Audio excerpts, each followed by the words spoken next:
My mom once told us about a suspected run-in she had with Clifford Olson. She was around 13 years old walking home from the swim club, and a man matching his description pulled up alongside her and tried to strike up a conversation. He would ask her where the post office was located and said he needed some help mailing a present. My mom was smart enough to realize it was Labor Day and the post office was closed. She saw he had plates on his car from the US and had leather gloves on. When she finally worked up the courage to end the conversation and walk away, the man started swearing at her, telling her to get in the car, and then he sped off. The dates and location all add up too. Freaky shit. I asked my mom for more information, but she pretty much told me the same story. She ran off the sidewalk into the park across the street to get away from him and didn't stop till she got home. She never reported it to the police but told my grandparents about the encounter. She wasn't allowed to walk home from swim club anymore, and the parents set up carpooling programs for the group. Clifford Olson, the Beast of British Columbia, was finally arrested in 1981 on Vancouver Island on suspicion of trying to abduct 2 teenage girls. He committed 11 known murders of children and teenagers in a little over a year, with countless assaults and sexual assaults before and during his spree. They found the decomposing body of a 13-year-old girl a few weeks after this encounter within an hour of my mother's house. The body was later linked to Olson. During my time in jail in Summit County, Ohio, I encountered the man who would later become infamous as the Craigslist Killer. He presented himself as devoutly religious, holding nightly Bible studies and exuding an air of persuasion. It was easy to see how he could manipulate others. He was incarcerated for a parole violation related to a robbery case in Texas, where he was allegedly involved in running a prostitution ring. Despite Texas sending paperwork indicating they wanted him extradited, Summit County authorities mistakenly released him. Unbeknownst to them, he had already been involved in multiple murders, and upon his release, he and his accomplice attempted another killing but were apprehended. About a month later, I saw his face in the newspaper and had a surreal moment of realization. I had been in jail with that guy. I had an employee responsible for minor maintenance repairs on our construction equipment. One day, a job took him an unusually long time, and I was furious. Checking the GPS, I discovered he wasn't anywhere near the job site. My admin and I tried calling him repeatedly, but he didn't respond. This only added to my frustration, as it wasn't the first time he had taken too long or ignored his company-provided Nextel radio. We began investigating and found this behavior had been happening frequently. When he finally returned late, I waited for him alone in my office. I terminated his employment, and to my surprise, he took it calmly. It was unexpected, especially given the challenges I faced as a woman in a male-dominated industry. A few years later, while working at a different location for the same company, the police showed up asking about him. I explained that I had fired him and provided the details. They subpoenaed the company's GPS records. Shortly after, they began discovering more bodies. He eventually pled guilty to avoid the death penalty. It turned out he had been picking up prostitutes in the company truck, killing them, and dumping their bodies in a rural part of a neighboring county.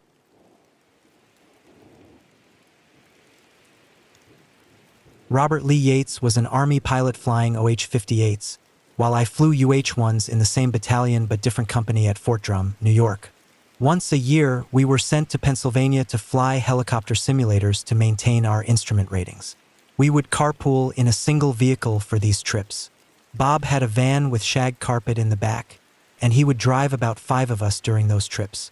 The drive took about 4 hours, and we would pass the time joking and sharing stories.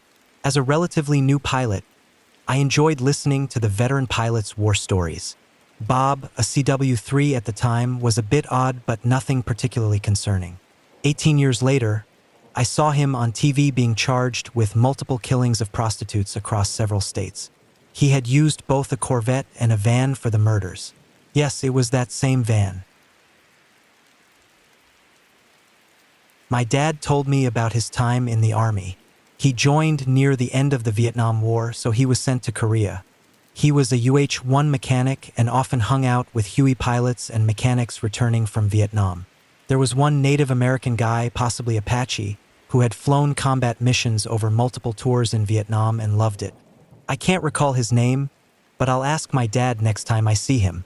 For some reason, this guy befriended my dad, a hayseed from Montana, and would share crazy stories from the war. My dad was about to ship out not long after meeting him, and the guy was insistent on having my dad over for dinner before he left. The experience was uncomfortable because the guy was incredibly mean to his wife during dinner, and my dad suspected she was being abused. After dinner, they went out to the front porch where the guy, now drunk and carrying a holstered gun, started talking. My dad, worried he might get shot, humored him and listened. Eventually, the guy told my dad about a woman in Vietnam. He and his pilot would fly low over the rice paddies, trying to force farmers walking on the walls between the fields to jump into the mud. There was one woman who refused to jump. They buzzed her several times, but she ignored them. Infuriated, he told the pilot to pull alongside her and then shot her with a shotgun, killing her. He said he had killed many people, but for some reason, this woman's death haunted him. He saw her in his dreams every night, reliving the moment over and over. As he drank more heavily, he fell into silence. My dad quietly excused himself, just glad to get out of there. A few months later, my dad ran into another guy from that base and learned that the man who had shared the story had blown his brains out later that night. My dad was probably the last person to see him alive. I don't know if the guy was a serial killer using the war as his killing field or just a soldier driven to madness by combat, but I've always wondered what made that one killing so different that it ultimately destroyed him. My grandmother swears she met David Parker Ray, also known as the Toy Box Killer. My grandfather was stationed at Fort Bliss, so she took her 3 daughters camping at Elephant Butte State Park, where Ray was a ranger. She recalled a ranger persistently trying to persuade them to stay in his trailer instead of camping by the lake. They refused and went for a hike. When they returned, their campsite was trashed, so she packed everyone up and drove home in the dark. Years later, when I got into true crime and told her how close Ray was to us, she shared this story. When I showed her a photo of him, she said it was definitely him, just a bit older.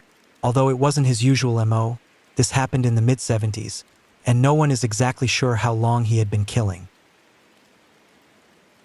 During a family barbecue at my cousin's farm in the late 70s or early 80s, my 12-year-old cousin decided to ride his bike to the store. Shortly after he left, a van pulled up beside him, and the driver tried to coax him inside. When persuasion failed, the man exited the van and attempted to force my cousin inside.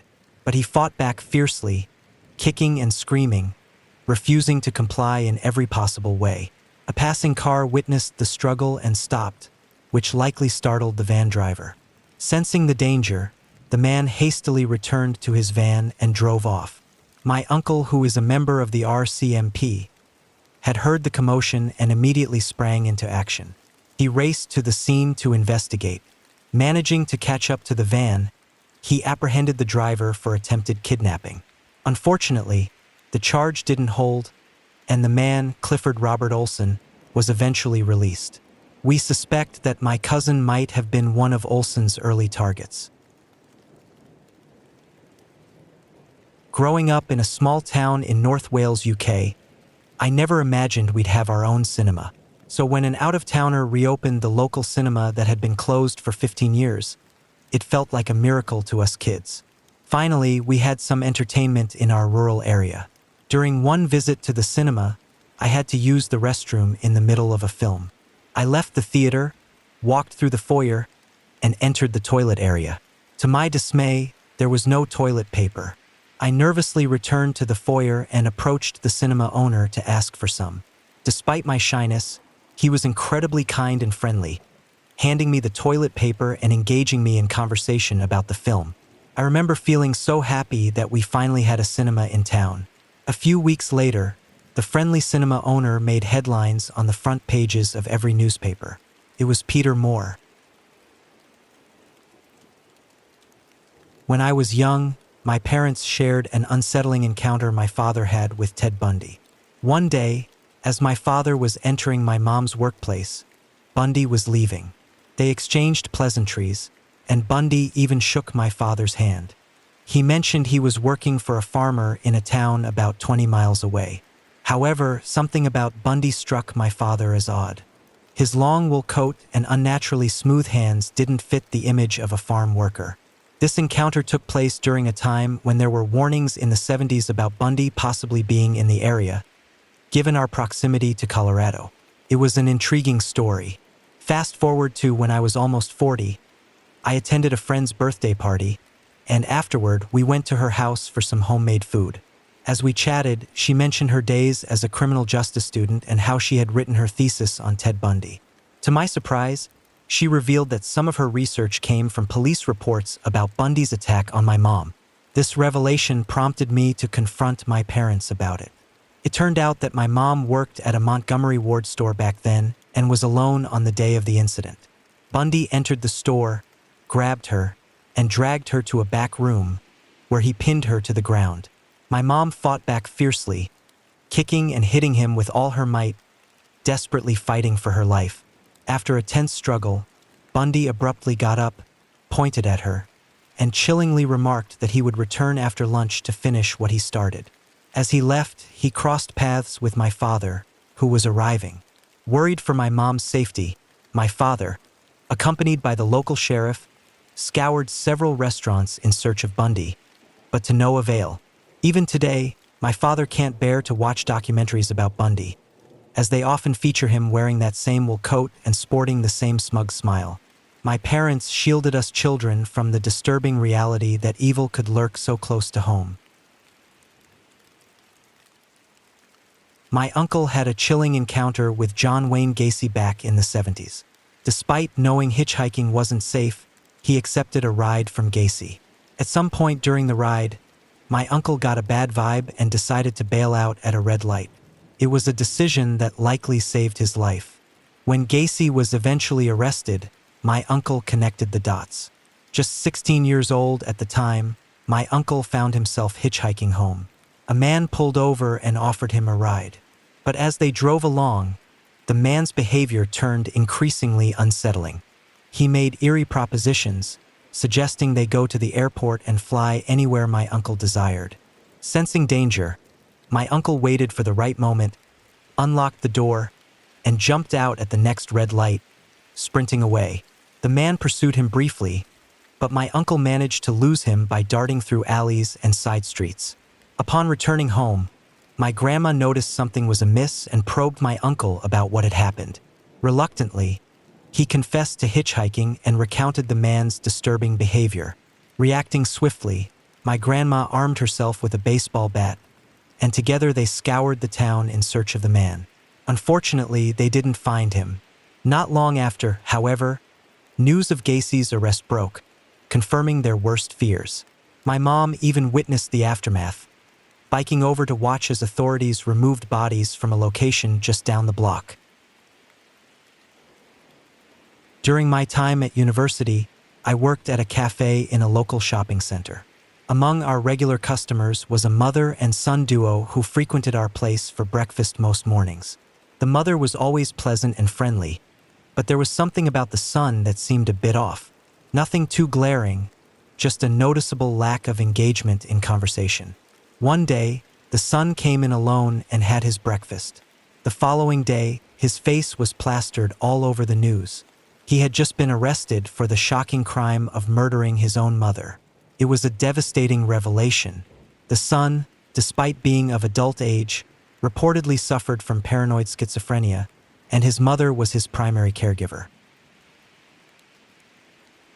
During my time working at a retail store that sold iPhones in a high-end mall, I had a bizarre encounter with a customer who seemed like any other affluent shopper. Dressed in designer clothes and carrying a Nordstrom bag, he exuded an air of entitlement that set off warning bells in my mind. As I waited for our team to bring out the iPhone he wanted to purchase, I engaged in casual conversation with him. He mentioned he was an actor, claiming to have appeared in The Hunger Games. Curious, I asked which character he played, to which he mumbled something about being one of the tributes.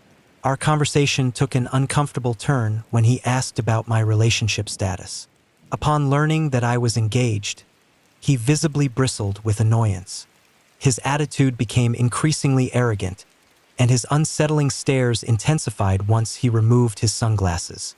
I initially checked if he was eligible for a phone upgrade, to which he confidently asserted that he was. However, upon verifying his ID and account information, it became apparent that he wasn't eligible. Instead, his brother's phone had an available upgrade. Despite my explanation that authorization was required from the main account holder, he insisted on using his brother's upgrade. After a futile attempt to persuade his stepmom to approve the upgrade, he erupted into a tantrum, hurling insults and demands. Despite his protests, his stepmom stood firm, refusing to budge. I endured his tirade for what felt like an eternity before he stormed out in a huff, leaving me immensely relieved to be rid of his entitled demeanor. Only later did I realize the chilling truth. The man I had just encountered was Elliot Roger. I don't know if I encountered a serial killer, but definitely a trafficker or child predator. Some background. My stepdad was a truck driver, so often we would visit him at a local truck stop when he was near to grab breakfast, etc. My mother is not what I would call great. During one of these adventures, my mom decided she wanted us to stay with stepdad in the truck. My sister was 11, I was 9. During this 2-week period, we were at a random truck stop in Georgia. My sister and I went to go take a shower, because we hadn't for days, and shared a shower to save on money. I was in and out and waited in the hallways for my sister. A man came up to me and started asking questions. This happened in the early 2000s, so I had been taught stranger danger, but also was still being taught to always be respectful to adults' bullshit. I was giving him basic answers, but then he started pushing me to show me his truck. My tiny self was terrified, but I kept saying, no, I can't. Eventually, he got annoyed and just grabbed my arm and started pulling. At that moment, my sister came out and snatched my ass back and we ran, crying and telling my mom. I'm called over dramatic. If my sister didn't save me, I'm positive I would have never been seen again. During a family vacation out of state, a terrifying encounter at a gas station left me on edge. As I pumped gas, a stranger approached my young daughter and attempted to strike up a conversation. Sensing danger, I quickly intervened, but not before my daughter unwittingly revealed details about our destination and duration of stay. Alarm bells rang in my head as I felt an ominous chill creep over me. Hastily, I ushered my kids back to the safety of our car, heart pounding with fear that the man might follow us. Despite not seeing him emerge from the gas station, I couldn't shake the sense of dread that lingered. 2 days later, in the dead of night, I was jolted awake by aggressive banging on our door. A man outside claimed to be a security officer for the complex, insisting that there was an intruder in the area and that I was legally obligated to let him in. My instincts screamed danger, and I refused to comply. His demeanor quickly turned menacing, hurling threats and expletives at me. Suddenly, as if spooked by something unseen, he abruptly ceased his assault and fled into the darkness.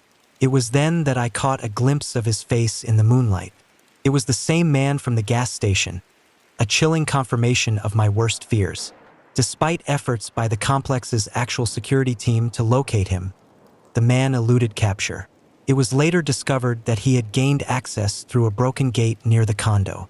The realization that he had followed us across state lines sent shivers down my spine, a haunting reminder of the dangers lurking in the shadows. I once hired a man to assist with a tree issue on my property, believing him to be a trustworthy professional. He persuaded me to spare the tree, assuring me that he could safely remove only the hazardous limbs. Little did I know, his seemingly innocent demeanor concealed a dark and malevolent nature. A month later, the tranquility of Howard, Ohio, was shattered by a brutal and senseless act of violence. The man I had hired, Matthew Hoffman, perpetrated a heinous massacre, claiming the lives of almost an entire family. Only a young girl escaped his clutches, abducted and subjected to unimaginable terror.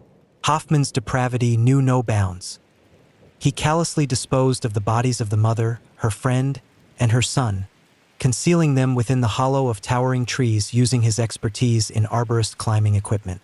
His own home, upon investigation, revealed a disturbing scene: rooms filled with piles of leaves, walls adorned with wallpaper depicting trees, a chilling testament to his twisted obsession. The aftermath of his atrocities left a community reeling in shock and disbelief. Lives were shattered, families torn apart, and innocence irrevocably lost. The memory of the victims and the horrors they endured would forever haunt the quiet streets of Howard, Ohio. A few years ago, my mother took my 6-year-old son to get Santa photos done. A few months later, Toronto police arrested the man who played Santa where we got our photos taken. His name was Bruce MacArthur, and he had murdered several men. He ran a landscaping company and hid the bodies in planters at job sites. In addition to being a landscaper, he also worked as a mall Santa. What's truly chilling is the thought that many families, including mine, have photos of their children sitting on his lap, completely unaware that they were in the presence of a full-fledged serial killer.